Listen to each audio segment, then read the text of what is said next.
여러분 반갑습니다. 금융공부 김범곤입니다. 오늘도 신속하고 정확한 세금 정보 전달해드리는 세금 클리닉 시간입니다.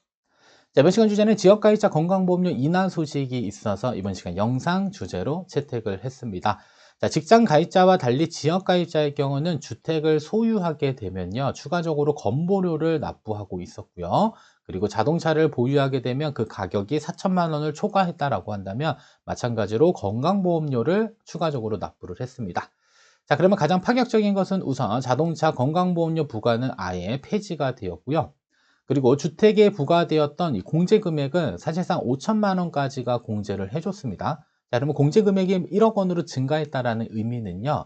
일단 주택 가액을 낮게 책정해서 점수가 낮아지게 되고요. 낮아진 점수만큼 세금이 줄어들게 되는 그러한 효과를 가져오게 된다라고 알고 계시면 되겠고요. 여기에 추가적으로 2024년도 변경된 내용이 포함된 지역가입자의 건강보험료는 도대체 어떻게 산정되는지 이번 시간 영상 통해서 같이 모두 다 정리해 보도록 하겠습니다. 자, 그럼 본론 들어가기 앞서 여러분들 구독, 좋아요 하나씩 눌러주시고 이번 시간 영상 끝까지 시청해 주시면 감사하겠습니다. 자, 먼저 첫 번째로 살펴볼 것은 지역가입자의 건강보험료 인하 소식입니다. 뉴스 기사를 보시게 되면 자, 지역가입자 자동차에 부과되는 건강보험료를 폐지했다. 그래서 차량가액 4천만 원 초과분에 대해서는 건보료를 부담하고 있었는데 현재는 이제 완전히 폐지됐다라고 보시면 되겠고요. 자, 두 번째로는 재산 공제 자체가 늘어났습니다. 그래서 과거에 5천만 원 공제를 해줬는데 이제 1억 원까지 공제 금액을 이렇게 늘려줬다라고 보시면 되겠고요. 그래서 일정 비율 공보료가 줄어들게 되는 그러한 긍정적인 부분들로 보실 수 있을 것 같습니다. 자, 그러면 지역가입자의 건강보험료는 어떻게 도대체 산정이 되냐? 일단 사업소득의 경우는 100% 몽땅 다 세금이 붙습니다. 그래서 연간 7.09% 곱해줘서 연간 보험료율이 산정이 되고요. 자, 두 번째 금융소득의 경우는 1천만 원만 초과되면 초과분이 아니라 전액입니다. 그래서 그냥 일반 계좌 안에서 이자랑 배당이 1천만 원 넘어가면 몽땅 다 세금이 발생이 됩니다. 체크하시고요.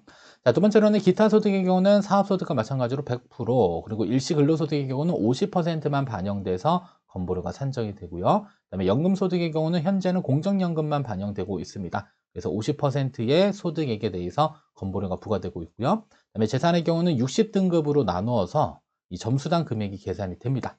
여기에다가 208.4원을 곱해서 건보료가 부과되고 있었고요. 그리고 자동차의 경우는 이 잔존가에 4천만 원 초과했었을 때 우리가 세금을 부담을 했는데 아예 폐지가 되었습니다. 그래서 아마 역사 속으로 이렇게 사라지게 됐다라고 알고 계시면 되겠습니다. 자, 그러면 조금 더 세부적으로 건보료 어떻게 부과되는지 좀 살펴보면요. 먼저 금융소득은 조금 조심하실 필요가 있을 것 같습니다. 우리가 회사를 다닐 경우에는 2천만 원까지예요. 그래서 보수 외 소득, 급여 외 소득이 2천만 원을 초과하게 되면, 그죠? 초과하게 되면 집에 고지서가 이렇게 날라옵니다. 그죠? 보수 외소득이라고 하는 것은 뭐 근로소득 이외의 다른 근로 또는 기타 소득 혹은 이자 배당 소득이 있는 경우를 의미를 하고 있고요. 그래서 회사 다닐 때는 2천만 원 기준인데 회사를 나오게 되면 이제 지역가입자로 전환되잖아요. 이때 발생되는 금융소득은 1천만 원 미만까지는 세금이 없지만 1천만 원을 초과하게 되면 기분 나쁘게 세금을 많이 냅니다. 얼마나 많이 내냐면 금융소득이 1,001만 원이다. 만 원만 초과된 거예요. 만 원만. 만 원만 초과돼도 7.09% 연간 70만 원의 세금을 내게 되는 겁니다. 그래서 월 기준으로 따지게 되면 59,140원. 그죠? 그래서 최대한 금융소득은 분산시키거나 절세 계좌로 옮기셔야 됩니다. 회사 다닐 때는 그냥 크게 신경 안 쓰셔서 운영을 하시다가 이렇게 지역가입자로 이제 전환하게 되잖아요. 뭐 퇴직을 해서 전환하게 되면 이때는 가지고 있는 금융자산들이 어느 정도 있다라고 한다면 1천만 원 넘어갈 확률도 높고 1천만 원 넘어가게 되면 아깝잖아요. 그죠? 세금을 무려 몇 퍼센트나 내는 거죠? 7.09%, 연간 7% 이자도 받기 힘들어 죽겠는데 연간 70만 원씩 세금을 낸다고 생각해 보세요. 정말 아까운 겁니다. 이랬을 경우에는 차라리 절세 계좌로 금융 재산을 이전시키는 작업을 해야 되고, 여기서 말하는 절세 계좌는 연금 계좌와 IRP, 뭐 퇴직연금 이런 것들을 의미하고 있습니다. 뒷부분에서 조금 더 알려드리도록 하겠습니다. 그래서 금융자산에서 이 건보료가 묻는 게 제일 아깝기 때문에 반드시 명의로 분산한다든지 아니면 반드시 절세 계좌로 옮겨야 됩니다. 자, 두 번째로는 연금소득에 대한 건강보험료, 공적연금에 대해서는 연간 50%를 지금 세금을 반영하고 있습니다. 내 소득은 지금 공적연금밖에 없는데 세금을 부담하니까 짜증나는 많은 분들이 있을 것으로 예상하고 있고요. 그리고 아직까지 사적연금, IRP와 그 다음에 연금, 개인연금의 경우는 아직까지 건강보험료가 반영되고 있지 않습니다. 그래서 뭐 반영될 수도 있기 때문에 뭐 다른 대책이 필요하다라고 생각하시는 분들이 있는데, 아마 뉴스 기사에 반영한다라고 하면 한번 난리가 날 겁니다. 그때 대응해도 늦지 않기 때문에 현행 기준으로는 아직까지는 세금이 없다라는 사실 꼭 알고 계시면 되겠고요. 뭐 미래를 준비하는 것도 좋지만 아직 일어나지 않은 일에 대해서는 딱히 크게 신경 안 쓰시는 게 좋을 것 같습니다. 자, 다섯 번째는 재산 규모에 따른 건강보험료 이렇게 부과가 됩니다. 점수당 금액이 계산이 되는데 60등급으로 나눠줘요. 그래서 과세 표준액이 계산이 되는데 과세 표준액은 시가 표준액, 국가에서 산정 고시한 그 가격에다가 공정시장 가입 비율을 곱해줍니다. 많게는 70%까지 최대 적용이 되고요. 적게 43%인가 그럴 겁니다. 자, 그리고 나서 이제 뭐가 생긴다? 과세 표준액이 생겨요. 자, 그러면 과세 표준액이 생기게 되면 여기에 기본공제가 이제 1억 원으로 늘어난 겁니다. 그래서 이전에는 5천만 원이었는데 이제 1억 원까지 늘어났기 때문에 이렇게 되면 등급이 좀 떨어지게 됩니다. 등급이 조금 떨어지게 된다. 그래서 과세 표준액 기본공제 1억 원, 그리고 주택 부채공제, 그래서 그 주택 안에 담보대출이 있다라고 한다면 최대 5천만 원까지 빼주게 됩니다. 자, 이렇게 해서 이제 등급을 이제 볼 수 있고요. 자, 등급은 건강보험공단에 가서 우리가 건강보험료 계산하는 부분이 있습니다. 그쪽에 가셔서 확인할 수 있겠고요. 그러고 나면 환산한 점수가 생기게 됩니다. 그리고 점수를 가지고 이렇게 208.4원을 곱해가지고 계산을 할 수가 있는데요. 그래서 시가 기준으로 한 5억 원짜리 아파트를 가지고 한번 시뮬레이션을 돌려봤더니 실제로 줄어드는 월 건강보험료는 한 3만 원 정도가 줄어듭니다. 그래서 이 기본공제가 5천에서 1억 원으로 이렇게 늘어나면서 월 보험료가 3만 원 정도까지는 떨어지는 것으로 확인을 했습니다. 1년 기준으로 따지면 그래도 30만 원이 훨씬 넘어가기 때문에 생각보다 큰 금액이 공제가 되고 있다는 것 알고 계시면 되겠고요. 자, 그리고 내가 전세보증금과 월세보증금에 대해서도 추가적으로 건보료가 또 부과되고 있다는 사실. 그래서 사실 뭐 재산 규모에 따른 건강보험료는 조금 억울한 감이 없지 않아 있습니다. 왜냐하면 지역가입자에게만 이 재산 규모에 따른 건강보험료가 부과되고 있는 현실이고요. 그리고 직장가입자의 경우는 재산 규모에 따른 건강보험료가 부과되고 있지 않습니다. 약간 조금 비합리적이다라고 좀 볼 수 있을 것 같고요.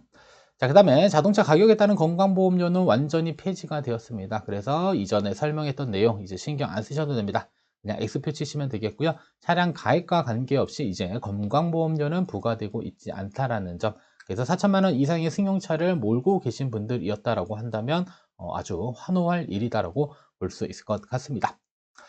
자, 일곱 번째, 자, 지역가입자의 건강보험료, 자, 퇴직 전, 그러니까 퇴직 전, 전환 전 건강보험료 절세 방법은요, 퇴직 후 이미 계속가입 제도를 활용하는 게 가장 좋습니다. 그래서 직장에 1년 넘게 다닌 퇴직자의 건강보험료를 직장가입자 때 내던 수준으로 납부할 수 있는 제도입니다.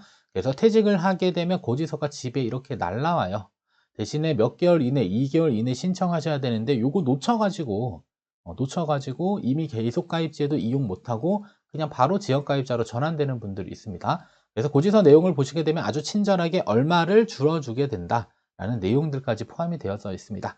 그래서 이미 계속가입제도를 활용했었을 때 건보료와 그 다음에 지역가입자로 전환됐을 때 예상되는 건보료를 비교해줘요. 그래서 잽싸게 신청하라고 알려줍니다. 그래서 퇴직한 날로부터 2개월 이내 해야 되는데 고지서를 그냥 휙 버려가지고 놓친 많은 분들이 있었습니다.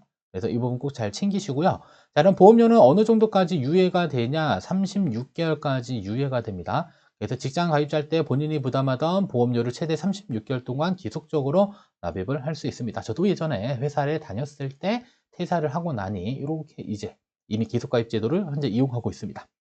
자, 그리고 또 다른 특징이 뭐가 있냐면요. 자, 피부양자를 등재를 할 수가 있습니다. 그래서 지역가입자의 경우는 피부양자를 등재할 수 없는데, 이렇게, 자, 이미 계속가입 제도를 활용했었을 경우에는, 예전에 그냥 회사 다닐 때 피부양자로 등록되어져 있던, 만약에 배우자를 피부양자로 등록했다라고 한다면, 이때도 고스란히 동일한 조건으로 등록을 할 수가 있습니다. 그래서 어느 정도 건보료를 줄일 수 있는 가장 좋은 방법이 될 수 있기 때문에 지역가입자가 전환되기 이전에는 반드시 뭘 한다. 퇴직 후 이미 계속가입 제도를 고지서 날라오면 잽싸게 신고하는 게 가장 좋습니다. 신청하셔야 됩니다. 그냥 적용되는 게 아니기 때문에요. 자, 그러면 끝으로 지역가입자 건강보험료 절세하는 방법입니다. 자, 일단 금융소득에 대한 부분들은 여러분들이 조정을 할 수가 있는 부분입니다. 뭐 재산 이런 부분들은 조정은 할 수 없지만 금융소득은 그래도 절세계좌로 옮겨놓으면 세금이 줄 수 있습니다. 그래서 연간 1천만 원 초과하지 않도록 수령기간 분산하거나 그죠? 아니면 연금저축, 연금계좌, ISA 계좌 등으로 금융재산을 분산시키게 되면 이 계좌 안에서 발생되는 이자 배당 소득은 건강보험료 산정 기초 소득에 포함되지 있지 않습니다. 그래서 꼭 분산하시고 아니면 옮기셔야 됩니다. 자, 두 번째로는 방금 알려드린 최근 퇴직했다면 이미 계속 가입 제도를 활용하는 것입니다. 고지서 날라올 때 우편물 잘 받아야 되겠고요. 그리고 확인하셔서 유리한 방안을 알려줍니다. 그래서 유리한 방안을 직접적으로 선택하시면 됩니다. 자, 세 번째로는 세대원 또한 지역가입자라고 한다면 이때는 세대주와 세대원의 소득재산이 모두 다 합산돼서 생각보다 많은 건보료를 납부하게 될 수 있습니다. 그래서 몽땅 다 세대주에게 과세되고 있고요.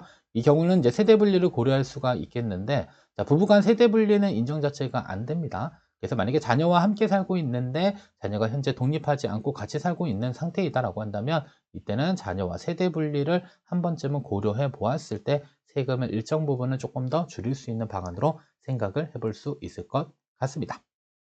여기까지 시청해 주셔서 감사하고요. 구독, 좋아요, 알림 설정, 금융공부 영상 제작에 큰 도움이 됩니다. 이번 시간 영상 여기서 모두 마치도록 하겠습니다.